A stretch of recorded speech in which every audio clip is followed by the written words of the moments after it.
Talk about Netflix, what they do with Netflix. Yeah, so Netflix has a decision to make, and I guess they'll make it by tomorrow. But pretty much Russia has put a spotlight on them, saying, "Listen, if you're not going to spread our shows and I guess our propaganda, we're going to ban you from the country." Mm-hmm. And so for Netflix, I feel like it's a pretty easy decision. If even just from a subscription standpoint, you got 1 million subscribers in Russia. I mean, you lose 1 million there. Yeah, it won't matter. It's not gonna, it's not gonna change. Drop in the bucket. Yeah, it's not gonna change the scale of the business. But that's interesting. Like they're looking at a streaming service. Like, listen, hey, we're gonna put this sanction on you. Like, okay. Well, what is important to play? See now, what Russia does have in its favor is natural resources, mainly oil. Oil, yes. So even being out here, they were saying like the prices of gas could double once they cut the pipeline off from Russia.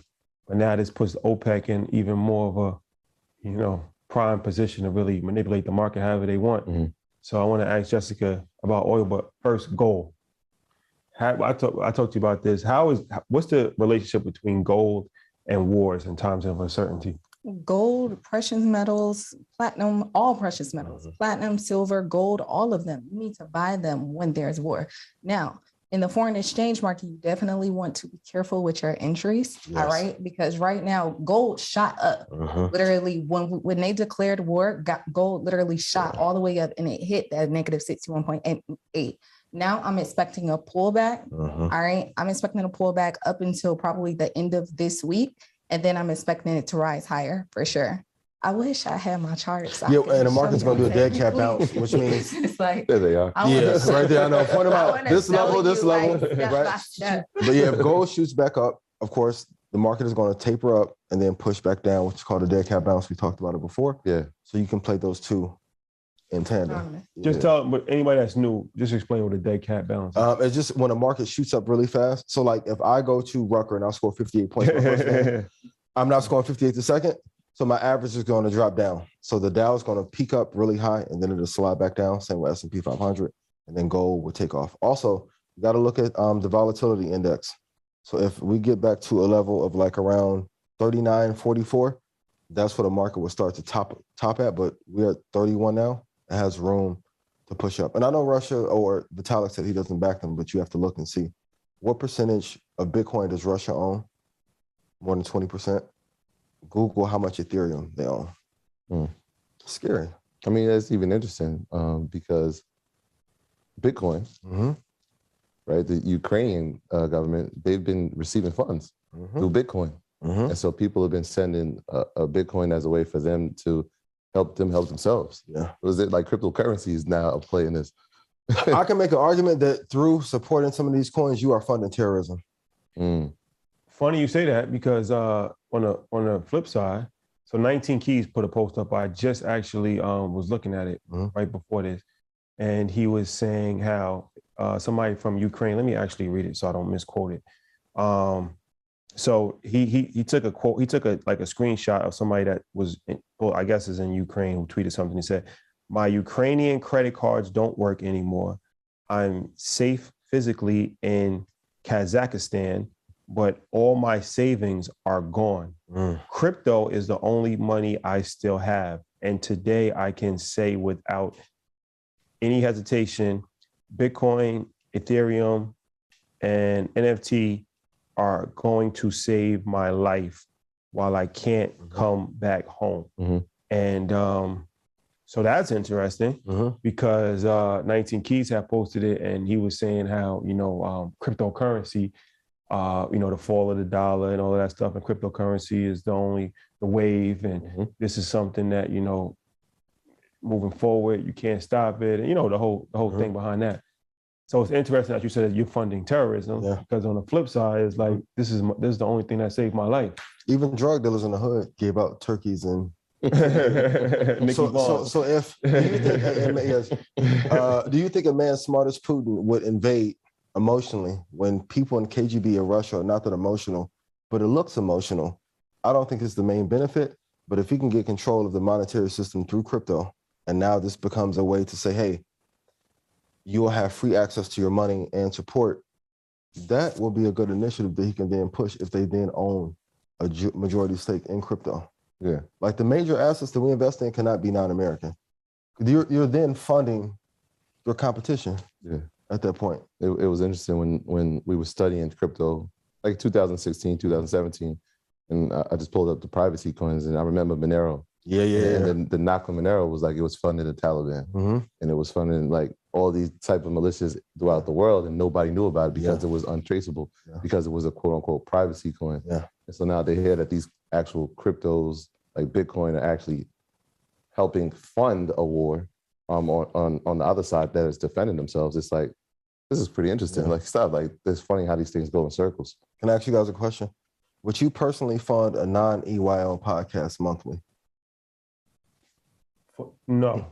Then why, as Americans, will we fund a non-American coin, a non-American company? Well, to play devil's advocate, if you can say funding American companies can be detrimental also. Like you could say you could be funding detrimental things that's happening in the world by supporting the American dollar or supporting this X, Y, and Z company in the stock exchange. Like, you know? That's true, in prison systems and stuff like prison that. systems, Yeah, and I agree. all kinds of stuff. It's not like every country has a clean slate. Or every company. I agree.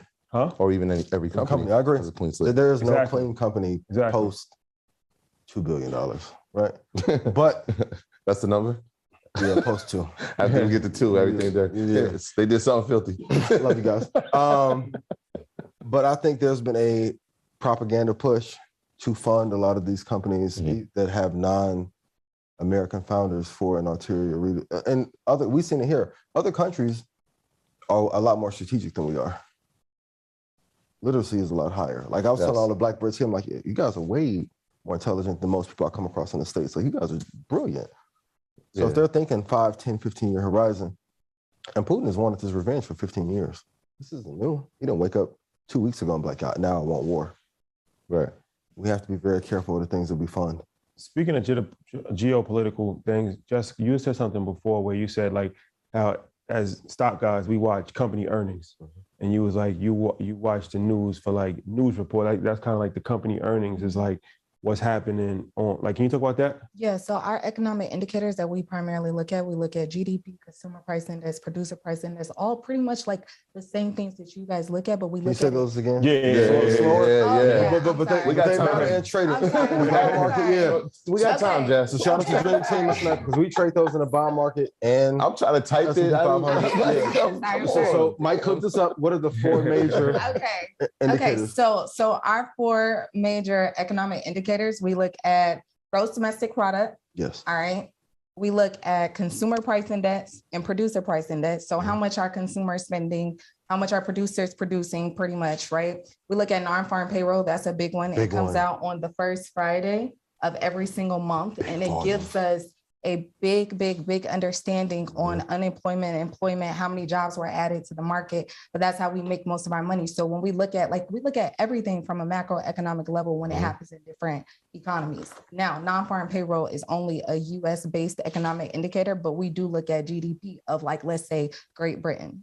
I trade GBP USD, which is Great British Pound versus US dollar, Great British Pound versus Japanese Yen, which is GBP JPY. I trade them the most. And then I also trade XAU USD, which is that gold that we were just talking about. Those are the main ones that I look at. Now, you know how you guys tell people, okay, don't look at every single company, only pick a few. That's how it is with us in the foreign exchange market. You don't look at every single economy, right? It's a lot to look at. You know what I'm saying? Especially when you're pairing 2 economies against one another. Yeah.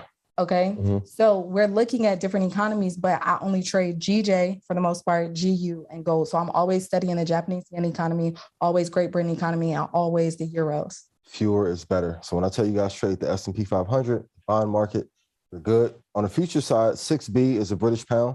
Once again, 6J is a Japanese yen. So if you pair them together, you'll be fine. But the fewer things you trade, the more you can master. Because there's so much money to be made on an everyday basis in each of them. You don't have to trade. Well, I mean, you guys, companies, you don't have to look at every single company to make money. Me, I can make so much money just from like this, like I said, the 2 to 3 trades a week. My graduates from my school being Forbes, bag drop. Bag drop. A mic drop, bag drop. Bag drop.